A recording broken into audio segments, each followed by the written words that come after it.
both with the extracts, and you've got two really detailed extracts in front of you. If you haven't, I suggest you go back and watch that, or you spend a little bit more time on your own annotating those extracts. Remember, the very most important thing you can do is think about the ideas of both extracts. So what we're going to do with this video is we're going to look at my examples.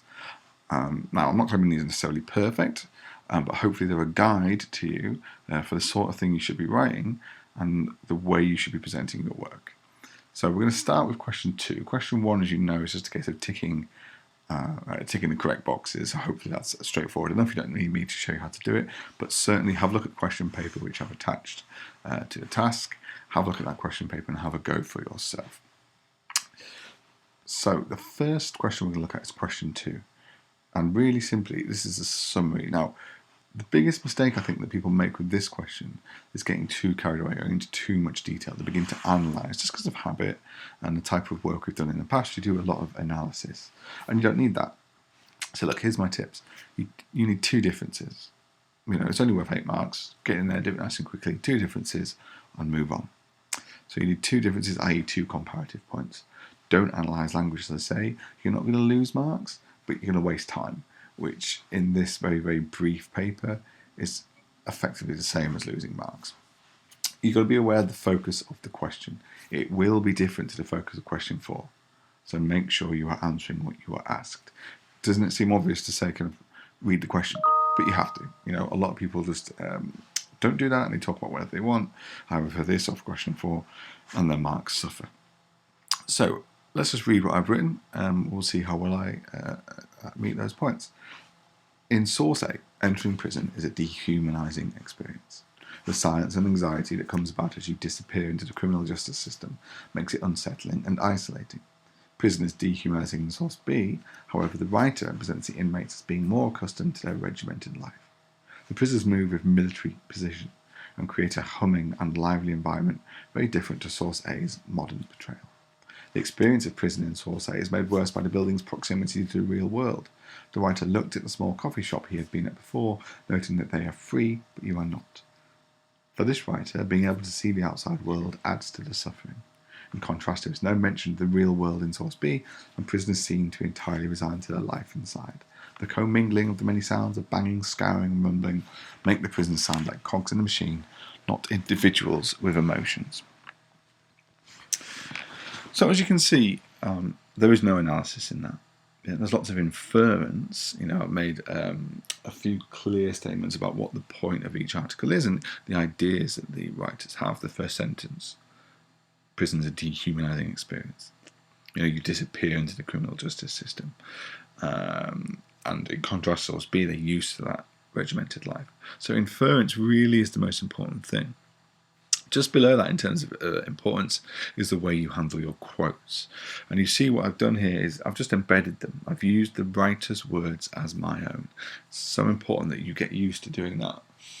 Use the writer's words as your own. The silence and anxiety that comes about as you disappear. That's a really kind of confident use of quotes that I'd like you to mirror. And if you see, I'm constantly comparing. You know, there's 2 quite short paragraphs there, but I'm referring back to each between the extracts, should I say, each time. Look, source A, source B, source A again. And that's what I want you to do. So, it's like I say, it's fairly simple. It's quite easy to trip up if you're not careful on that question. The biggest mistake people make is writing too much. The way you're going to get the best marks here is with the quality of your inference. And that comes down to spending a lot of time really carefully thinking about the 2 extracts. Okay, so we're going to move on to question 3. What I suggest you do if you want a little bit more information on question 2 is look at the mark scheme I've attached and reread my example and see if you just give it a grade, see if you can give it a grade and see how well you think I've done. Okay, so question 3. This one asks you to refer only to source A. How does the writer use language to describe the experience of going to prison? So again, obviously, one of the tips is make sure you write about the correct text. It's really important that you do that, obviously. Be aware of whether the question is asking about the whole text or a specific part of it. Sometimes it says, you know, look at I don't know, line 10 to the end, or sometimes it'll say look at the whole thing. You just need to make sure whatever it says, you're aware of that. If that means annotating your question sheet, that's okay. You must use relevant terminology, i.e., if it's a metaphor, call it a metaphor. We talk about subject terminology quite a lot. It's just a language that we use in English. And you'll see in my example there's plenty of that to go around. And as with language paper 1, the best thing to look out for is patterns of language. So, are there types of verbs that keep cropping up? Are there motifs? Are there extended metaphors? And importantly, one of the tips that isn't written there, don't talk about structure. This is a question about language. So let me read my answer to you. So again, how is the writer using language to describe the experience of going to prison? That's really, really important. That's the focus of the question, the experience of going to prison. This extract explores the dehumanizing impact of going to prison and how the proximity to the real world makes the experience all the more isolating and traumatizing. Look what I've done. Automatically, I've responded to the question. I've shown that, I know what I'm talking about here. I'm thinking about the dehumanizing impact of going to prison. The writer opens the extract utilizing verbs that relate to control, such as chaining, linking, locked. This is what I mean about patterns of language. I've mentioned verbs, that ticks that box, subject terminology, but more importantly than, or should I say better than just looking at one of those verbs, I'm talking about how those 3 verbs work together to create an effect. Together, these create a sense of powerlessness and restriction. It is emphasized by the regular use of the second person you. What I haven't done is fall into the trap of just analysing the word you. That's what I haven't done. I've linked that together to the verbs. Can we see how it all builds? Like we're stacking it on top of each other. Our analysis is getting deeper and deeper because we're stacking and stacking and stacking. It is as if we are personally being locked in a van and taken to prison, and the writer is keen that we experience the trauma in as much detail as possible. We then learn about how demeaning the experience is, and how your identity and humanity are taken away from you, I should say. Abstract nouns, so back with the subject terminology there, abstract nouns such as ridicule, exposure, and trauma combine to underpin how removed you are from society as you shamble into your prison from your sweatbox. Finally, the writer juxtaposes. Now, juxtaposition is another example of subject terminology, so we've got a lot building up already, haven't we? Finally, the writer juxtaposes the life he used to have before he was convicted with the life he is about to have in prison. The strange and melancholy journey goes past the streets you were walking as a free citizen, allowing the reader to consider their own freedom and the relative luxury it represents. All of this is underpinned by an allusion to a poem that not only proves the vast change in the writer's situation, but also acts as a reminder of the individual humanity he possesses. So, there's no great secret to that one. It's quite a typical piece of language analysis that you do in literature and that you do in language paper 1. Just make sure you're looking at patterns of language and you're commenting in great detail about what you actually choose. You'll see I've used the not only but structure in my final sentence. It just shows you that it shows the examiner you're looking at a little bit more detail. You've looked at it on the one hand it's this, but on the other hand it's also this. Yeah. Okay. Again, if you want to pause and look at the mark scheme, that's okay. Have a little think about what I've done. We're going to move on to question 4. So this is obviously the biggest question of section A. You just look at all of source A and all of source B, and you're comparing how each source conveys their perspective of the prison system. So we always talk about analysis being the how and the why. If you see a how, you've got to say why.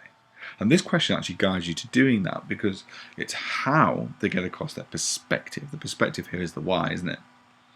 So we need to define what their perspective is and then examine how they've done that. I say examine, I mean compare. So we're going to analyse and compare at the same time. We need to be aware of the focus of the question. These are our tips, and answer the question explicitly. Be clear. Be very, very clear in what you're saying. You need to remember to make comparative points rather than talking about one text and then the other. I'd like you to have, within a paragraph, comparison of both sources, please. It shows you're more confident in the two texts. It shows that you're capable of analysis and comparison. You must analyse the writer's methods, as we've spoken about, and obviously you need to make more than one comparative point. So look, here's my example. We'll read it through. We'll pause every now and then to have a little think about what I've actually done. Now, I've started off with a sort of little thesis here. It's only one sentence, but what it's doing is, defining the direction I'm going to take this essay, this short essay.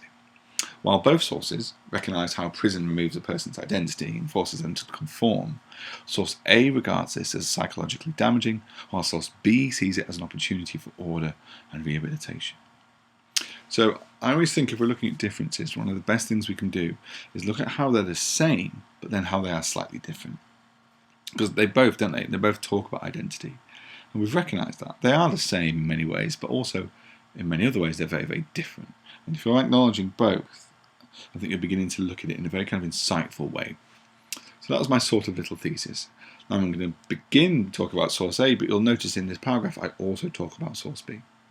Source A notes how the outside world views prisoners as monsters or wrong-uns, implying the prison system forces them to become outsiders. The nouns that the writer uses to define the prisoners make them appear as dangerous and something to be feared, a position that will ensure they remain on the wrong side of the society even after their release. So see, yes, I've used subject terminology, I've analysed the nouns. This is it's a very small pattern, but technically I suppose it counts as a pattern of language. And as soon as I've analysed it, I'm going to contrast that to source B. In contrast, source B doesn't define them as dangerous, but rather takes away their identity by describing them almost as a single body. His initial viewpoint is that the men stream from their cells and are poured out onto the corridors as one. While his attitude is undoubtedly defined by the conventions of the 19th century, he seems to view the prison almost as a house that the men collectively look after. He uses a lexical field of the home, with phrases such as biscuit china, hearth stoning, and flags of slate. These words are incongruous to the harsh setting of the prison, but seem to imply, in contrast to source A, it is a welcome familial environment. Incongruous just means it doesn't fit. So those words don't really seem to fit with the setting, do they? So we've got this good comparison between the two. We've got lots of techniques, got loads of quotes, and we've got some detailed analysis. Let's see if we continue that in our next paragraph. The writer of source A confidently uses technical prison language, evidence of his first-hand experience of being a prisoner. He aims to produce an authentic representation of the experience, writing about Cat A inmates and using prison slang such as sweatbox. This helps the reader understand his perspective of the prison system is that the language used by those in a position of authority is intended to alienate and confuse the prisoners, increasing the trauma and anxiety of their incarceration. Similarly, in source B, the writer consistently employs a military motif in which the guards bark imperatives, cleaners face, and that military precision is praised. The sense of order achieved by the officers is admired by the writer, who appears to believe that this sense of discipline in the men will be beneficial to their rehabilitation. I think what you can see in those two paragraphs is the most important thing I've done is compare the ideas. I've compared the ideas and then I said how they've done it. I really want you to spend a lot of time considering the ideas and the perspectives of these two writers, what it is ultimately that they want you to take away from it. I say this a lot, but what is the point in the text you're reading? That's what you need to work out. Okay, we're going to move on to question 5. So again, if you want to pause and go back and have a look at question 4, you're welcome to. Have a look at the mark scheme, but we're moving on. So question 5 is always going to ask you to respond to a statement. It's always going to force you, just like the way I say ideas are the most important, this question forces you to think of an idea and come up with an idea of your own, okay? And in this case, it's prison is a waste of time, it's like home from home and no punishment at all. What I would say is that's a fairly controversial statement, and I don't know if the one in your actual GCSE would be that strong, but it certainly could be, so it's important that you're ready for it. And this question wants you to write an article for a broadsheet newspaper explaining your view on this statement. Now, we don't need to get too carried away with the format of writing, I don't think. You need a headline, you need to write it in the tone of a broadsheet newspaper, so it's serious, we're not making too many rash, hyperbolic statements. You need to identify the genre, origin, and purpose. You need to adapt your writing accordingly. This is not a letter, this is not a speech, so you need to be aware that the tone and the way you write needs to be appropriate for a broadsheet newspaper. It's very important you have a clear structure in your writing. You won't hit the top band if there isn't a clear progression of ideas. That means planning. I've said that the ideas are the most important parts of the extract. It's your ideas are the most important parts here. It's so important that you plan, and you plan the structure of your writing. Plan to have paragraphs, plan to have shorter paragraphs. In general, shorter paragraphs are better. Shorter sentences are better. Simpler ideas are better. Clarity is the most important part. Having said that, I want you to start with a hook somehow, whatever narrative hook you like using. Grab our attention with that. Use devices that are suitable for purpose. I'd just be careful of rhetorical questions. They don't make your writing good if you're not saying anything. Yeah, look, absolutely. At most, limit yourself to one, and leave time for proofreading. This is so important. 16 out of 40 marks are here for accuracy. You need to get those marks if you want to be thinking about getting the best grades. And also, if you take your time, I'm sure all of you are capable of spelling things correctly, of punctuating correctly. So just give yourself that time to proofread it. So look, I'm just going to read you my example. What I want you to think about, now this is obviously not complete. I'm just going to leave this here, and I would like you to have a go when you're writing yourself to kind of build from this. The big question is the authenticity of this. Does it sound like a broadsheet newspaper? That's what you need to ask yourself. We've spoken before, haven't we, about opening your perspectives a little bit further than just kind of your world. It needs to sound like it's not been written by a 16-year-old. Okay. So look, I've got a headline: prisons are failing the most vulnerable. Murder, sex crimes, and suicides. Britain's prisons are our hidden shame. So it's quite a powerful opening, not just because of the content. If you look at the structure, I've got a colon in there. I've got, 3 nouns to start off, followed by a colon, and quite a powerful, evocative statement. They are our hidden shame. That's an absolutely great way. If you want to start that way, you definitely can. Behind bars, young, vulnerable people are routinely and cruelly abused in a system too overstretched to protect them. Just think about my syntax here, the way I construct my sentences. There's no repetitiveness to it. It's very varied, the type of sentence and the structure of the sentence. Decades of public sector cuts and officials turning a blind eye have created institutions far more likely to create crime than prevent it.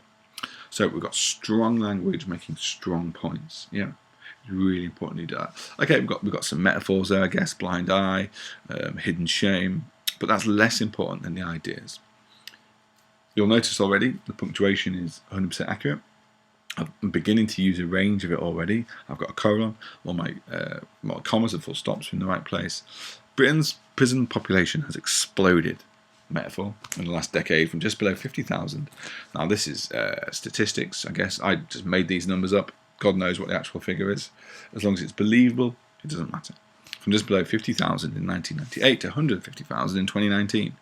It is no coincidence that as funding to mental health support, low-cost housing and rehabilitation services have plummeted, rates of crime in every city across the UK have rocketed.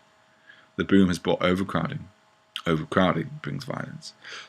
In terms of punctuation, I've used enough to get full marks for punctuation. I've used it effectively, and I've used all of it accurately.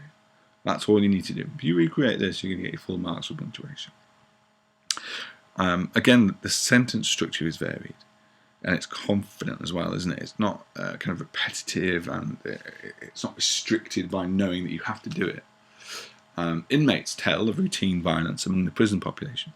The brutality and frequency of these is only increasing. Prison officers tell of a lack of equipment, support, and training. Families of inmates tell of the constant fear of not being confident of their loved one's safety. Overall, it paints a shocking picture of what constitutes justice in Britain today, and so on and so on and so on. And that's the way it would go. You'll notice in that final paragraph, the way I'm repeating this phrasing: inmates tell, families tell, prison officers tell. It's just another way to kind of create this variety and create this interest in your writing. So again, look at the mark scheme, look at the way I've structured this, look at how authentic it is, look how accurate it is, and look how engaging it is. What language can you take from this? What ideas can you take from this to make your work more engaging and more authentic?